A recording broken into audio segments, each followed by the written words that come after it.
یہ واقعہ اسی سال 2025 کو کراچی کے فیڈرل بی ایریا بلاک 21 میں پیش آیا۔ ایسے سانحہ جو دل کو چیر دے، روح کو لرزا دے اور آنکھوں کو اشکبار کر دے۔ میرے بچوں کا ٹیوشن سینٹر اسی گلی میں ہے۔ میں روزانہ دوپہر کے وقت بچوں کو وہاں چھوڑنے اور شام کو لینے جاتا ہوں۔ اسی گلی میں ایک ضعیف خاتون کو ہمیشہ ایک گھر کے گیٹ کے قریب بیٹھے دیکھتا تھا۔ ان کے کپڑے پرانے اور میلے ہوتے، ہاتھ میں ایک بوسیدہ لاٹھی ہوتی اور چہرے پر ایسی اداسی اور مجبوری کے آثار کے دل بے چین ہو جاتا۔ میں اکثر سوچتا کہ ان سے بات کروں، ان کا حال پوچھوں، مگر ہمت نہیں کرتا تھا۔ مجھے علم تھا کہ وہ اسی گھر کی مالک ہے جس کے دروازے پر وہ بیٹھی رہتی تھی۔ میرا خوف یہ تھا کہ اگر میں ان سے خیر خبر لینے لگوں تو کہیں ان کے گھر والے ان پر مزید سختی نہ کرے۔ ایک دن وہ مجھے اس دروازے سے کچھ فاصلے پر دکھائی دی۔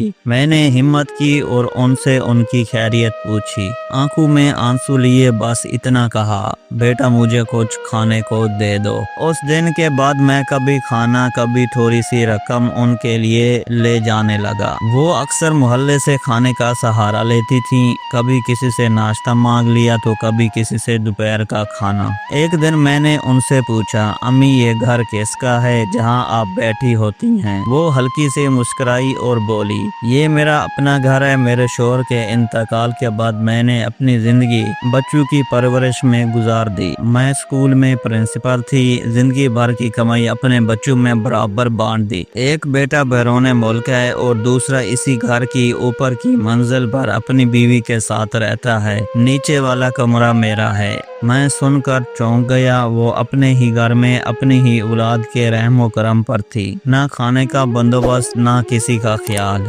بیٹے اور بہو کی بے رحمی دیکھ کر دل کٹ سا گیا، مگر میں کچھ نہیں کر سکتا تھا، بس کبھی کبھار مدد کر دیتا۔ پھر ایک دن گلی میں پولیس کی گاڑی آ کھڑی ہوئی۔ پتہ چلا کہ وہ بزرگ خاتون اپنے کمرے میں گزشتہ 4 دن سے مردہ حالت میں پڑی تھی۔